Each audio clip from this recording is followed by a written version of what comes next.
Julian Assange is literally been tortured. I mean, the guy was locked in that embassy for how many years with no exposure to daylight, just completely trapped. And you've seen videos of him skateboarding around the embassy. I mean, he looks like he's going crazy in there. And now he's in jail and on trial. The whole thing it's so disturbing because when it boils down to like what did he do that is illegal? What did he do that people disagree with, that people in the United States disagree with in terms of the citizens? Well, he exposed horrific crimes. He exposed things that were deeply that the United States citizens are deeply opposed to, and the fact that is something that you in this country can be prosecuted for, that they would try to extradite you and drag you from another country. They'd kick him out of the embassy and bring him back to the United States to try him for that. It seems like we're talking about some kangaroo court. It seems like we're talking about some dictatorship where, you have these no protection of freedom of speech, no protection under the First Amendment, no protection under the rights of the press. What's up, everyone? It's Talk to Kenny here today, and we're going to talk about Julian Assange and his final swing at appeal to be removed, to block removal to the U.S. for trial. So, as you saw from the intro, many people are a big supporter of Julian Assange because he was responsible for some of the leaks that happened that exposed, I guess, the establishment, if you want to put it that way. And he was the first one really to be prosecuted over this, right? I forget when it was, 2016. He exposed Hillary's emails, right? He's responsible for all that. And the fear that many people have of this man being removed to the U.S. is astonishing. It almost shows that, like, we see the abuse that the justice system, not the government is using with Twitter before Elon Musk got it. Now that Elon Musk got it, you see the campaigns about telling companies not to advertise on that platform anymore. Pretty much to try to starve out X. And it's eerily similar to what's going on with Julian Assange. Now, I want to get a little bit into the story, and then we'll go into some few clips from different personalities, such as, I think, Rosine, Barr, Tucker Carlson. You already heard from Joe Rogan about Julian Assange. And, people call him one of the greatest journalists of all time merely because he exposed the corruption of our governments, right? Julian Assange, founder of WikiLeaks, hero to some, traitor to others, is set to fight what would be his last battle against being extracted from Britain to the U.S. A hearing has been scheduled to take place at the High Court in London on February 20 to the 21st. It will be presided over by two judge panels to re-examine the decision made by a judge last June that denied Assange's appeal request to block extradition.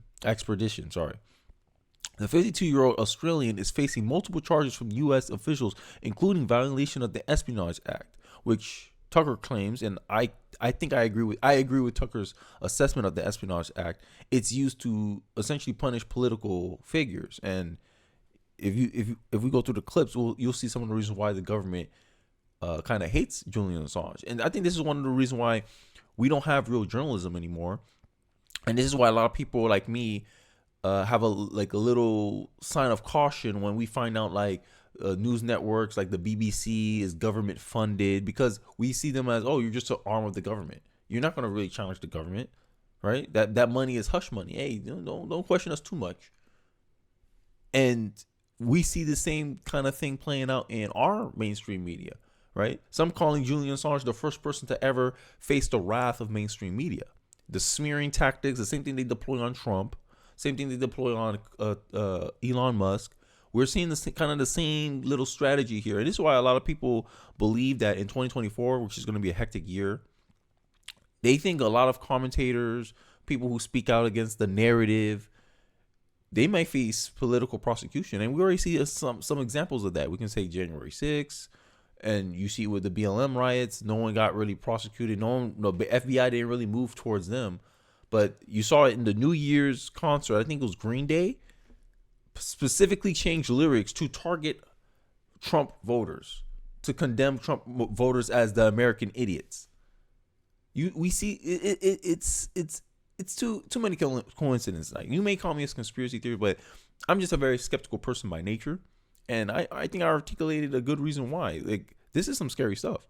Receiving and possessing and communicating classified U.S. government information to the public and conspiring to commit computer intrusions. The gravity of these accusations are substantial. Should he be extradited to the U.S., Assange could stand in trial in Alexandria, Virginia, potentially facing a staggering sentence of up to 175 years in a maximum security prison. And based on some of the things I read, Julian Assange's his health is deteriorating. His mental health is deteriorating over the last 4 years because I guess he's been in isolation for a long time. He's going crazy apparently in that prison, and I feel bad. The process is the punishment, as some would say, but I'm sure you guys are getting tired of just hearing my voice. So let's listen to a clip with Tucker Carlson about, this is a short about he had an interview apparently with Julian Assange before his trial, and this isn't just a trailer to that, but let's listen to it. Julian Assange is one of the greatest journalists of our age. He spent his entire adult life bringing previously concealed facts to the public about what our leaders are doing. That is the very definition of journalism. Yet Julian Assange is not a hero in America's newsrooms. He's an enemy. Assange made the mistake of offending the media's real constituency, which is not the public, but the powerful. For doing this, journalists accuse Assange of being what they are, a political operative posing as a reporter. In 2010, Assange and his organization, WikiLeaks, published an enormous cache of secret documents that revealed what the U.S. government had been doing in Iraq. So pretty much he got punished for exposing what the government was doing. And yeah, some people say, hey, like he put our national security at risk.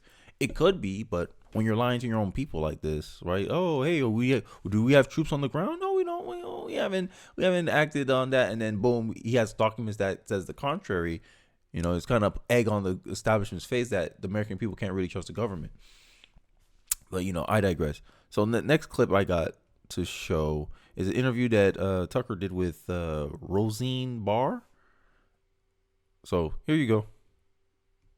I saw Julian Assange in London. I wanted to ask you. Wouldn't put people in prison, except for a very good reason. And they talk about the put him in truth. prison.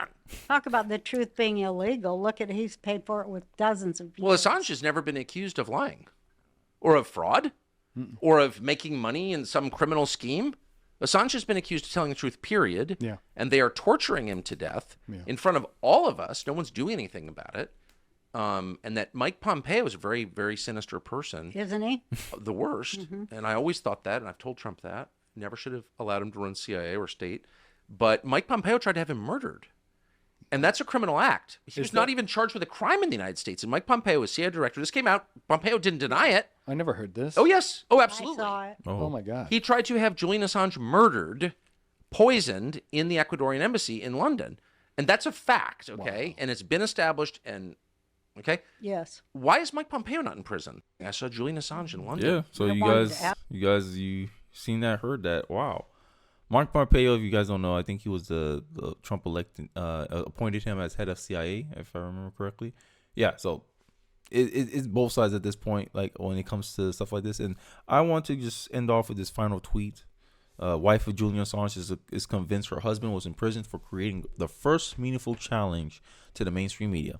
Thus, government removed the threat to their controlled narratives. And that's the biggest thing I always say is like the mainstream media, their job is not to really inform people, it's to inform people what they should think, right? This is eerily similar to the constant attacks against Elon Musk after buying X, Donald Trump for going against the establishment. And I think this is a warning to all who goes against the establishment, right? This is a quote from Julian Assange's wife. My husband, Julian Assange, is the founder of WikiLeaks, and he has been in prison in London since the 11th of April 2019. Because of what WikiLeaks published, the information that WikiLeaks disclosed shook political discord that has been so carefully controlled by the establishment media in the years after 9/11. Until WikiLeaks came along, it was not a hard task to shape perception. And this is what I told you. Look, Michael Mack's been warning y'all about this, and I take warnings from the past very seriously. The media is the most dangerous entity in the world. It can make the innocent guilty and the guilty innocent. That's what they try to do. They try to paint Julian Assange as a propagandist, a political activist. Oh, he has no credibility. He's not a real journalist. says mainstream media personalities on these major networks, but they're the real propagandists. They're the real ones that are not real journalists. They're merely talking heads who are put in an official setting to give them some air of credibility, right? The social media companies like YouTube will be like, oh no, we must auto suggest authoritative sources, but these same authoritative sources get things wrong, such as COVID. When people who like me online who didn't get COVID wrong, we're like, yo, this doesn't seem like. What about natural immunity? Right? No, their point is to omit facts that challenge their narrative, and we've seen this play out in real time. Yes, there were projects that were. Yes, there was a project that promoted freedom of information. There was the emergence of bloggers. There was bold projects but overall, the mainstream media was not seriously challenged by their presence on the internet. WikiLeaks was different. WikiLeaks sought out to create a new way of doing journalism, and for that, he's being punished. So, shout out, prayers to, I guess, Julian Assange. Hopefully, he gets to stay in London. But is that really much of a mercy if he's has to stay in that prison that over the last 4 years has been like mentally killing him? Essentially, he's deteriorating. His health deteriorated. Like, this man's going insane in that prison. So I don't know if it's much of a mercy not to have him go to the U.S. But I guess that's better than dying, right? But let me know your thoughts about Julian Assange. What you guys think about him? Do you think he's a traitor to the nation? Do you think he was the greatest journalist of our time? This is a quote from Tucker Carlson. Let me know your thoughts in the comment section. I would like to hear them. Don't forget to like, comment, subscribe, and I'll catch you guys on the next one. Peace.